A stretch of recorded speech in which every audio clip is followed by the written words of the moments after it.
واعلموا أنما غنمتم من شيء فإن لله خمسه وللرسول ولذي القربى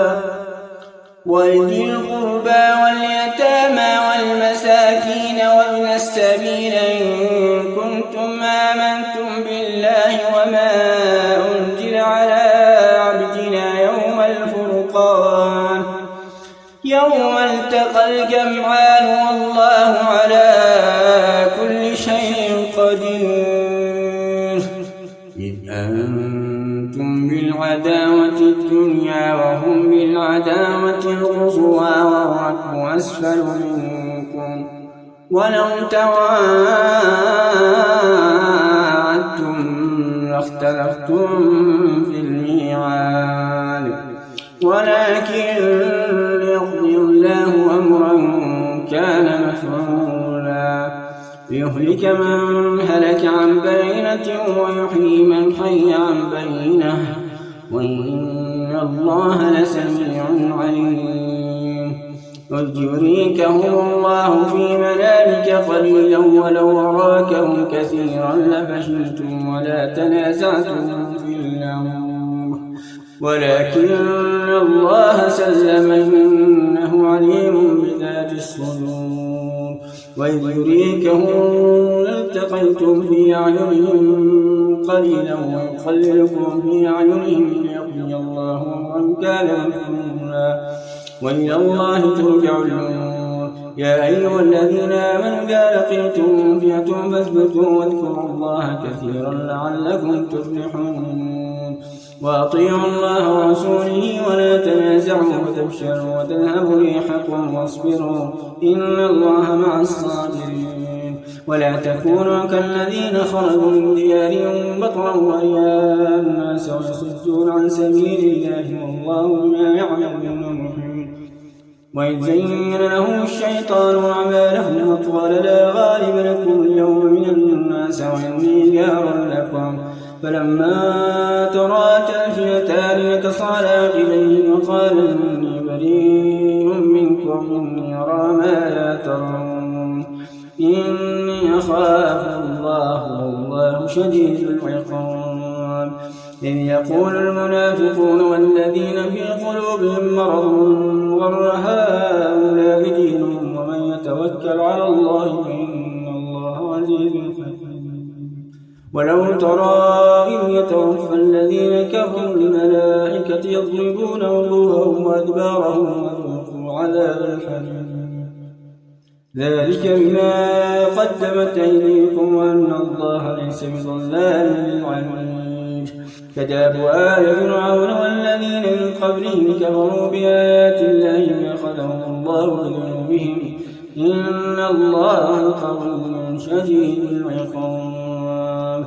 ذلك بأن الله لم يكن غير نعمة أنعمها على قوم حتى يغيروا ما بأنفسهم وإن الله سميع عليم. كداب آل فرعون والذين من قبلهم كذبوا بآيات ربهم فأهلكناهم بذنوبهم وأغرقنا آل فرعون وكلهم كانوا ظالمين. إن شر الدواب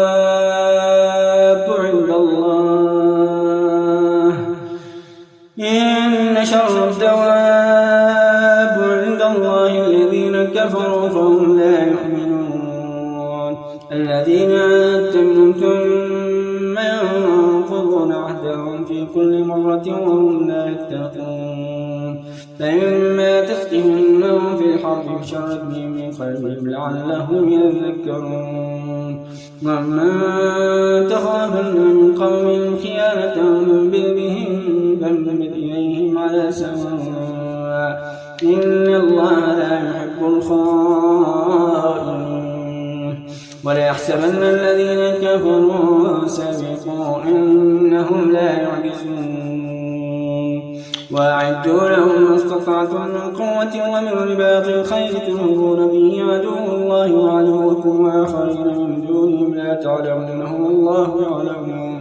وما تنفقوا من شيء في سبيل الله يوفى إليكم وأنتم لا تظلمون.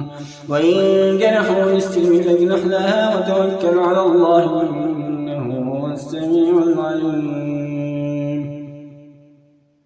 وإن يروا كل آية وإن يريدوا أن يخدعوك فإن حسبك الله هو الذي أيدك بنصره وبالمؤمنين وألف بين قلوبهم لو أنفقت ما في الأرض جميعا ما ألفت بين قلوبهم ولكن الله ألف بينهم إنه عزيز حكيم.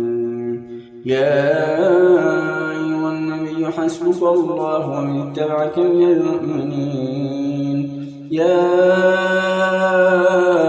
أيها النبي حرض المؤمنين على القتال إن يكن منكم 20 صابرون يغلبوا 200 وإن يكن منكم 100 يغلبوا 1000 من الذين كفروا بأنهم قوم لا يفقهون. الآن خفف الله عنكم وعلم أن فيكم ضعفا فإن يكن منكم 100 صابرة يغلبوا 200 وإن يكن منكم 1000 يغلبوا 2000 بإذن الله والله مع الصابرين. ما كان للذين أن يكونوا له أسرى حتى يسكنوا في الأرض تريدون عرض الدنيا والله يريد الآخرة والله عزيز حكيم. لولا كتاب من الله سبق لمسكم فيما أخذتم عذاب عظيم فكلوا مما غنمتم حلالا طيبا واتقوا الله إن الله غفور رحيم. يا أيها النبي قل لمن في أيديكم من الأسرى إن يعلم الله في قلوبهم خيرا يؤتكم إن يعلم الله في قلوبكم خيرا يؤتكم خيرا مما أخذ منكم ويغفر لكم الله غفور رحيم. وإن يريدوا خيانتك فقد خانوا الله من قبل فأمكن منهم والله عليم حكيم. إن الذين آمنوا وهاجروا وجاهدوا في سبيل وجاهدوا بأموالهم وأنفسهم في سبيل الله والذين آمنوا ونصروا أولئك بعضهم أولياء بعض والذين آمنوا ولم يهاجروا ما لكم من ولاية شيء حتى يهاجروا وإن تنصروكم في الدين فعليكم النصر إلا على قوم بينكم وبينهم ميثاق والله بما تعملون بصير. والذين كفروا بعضهم أولياء بعض لا تفعلوا تكون فتنة في الأرض وفساد كبير. والذين آمنوا وهاجروا وجاهدوا في سبيل الله والذين آووا ونصروا أولئك هم المؤمنون حقا لهم مغفرة ورزق كريم. والذين آمنوا من بعد وهاجروا وجاهدوا معكم فأولئك منكم وأولو الأرحام بعضهم أولى ببعض من كتاب الله إن الله بكل شيء عليم. صدق الله العظيم.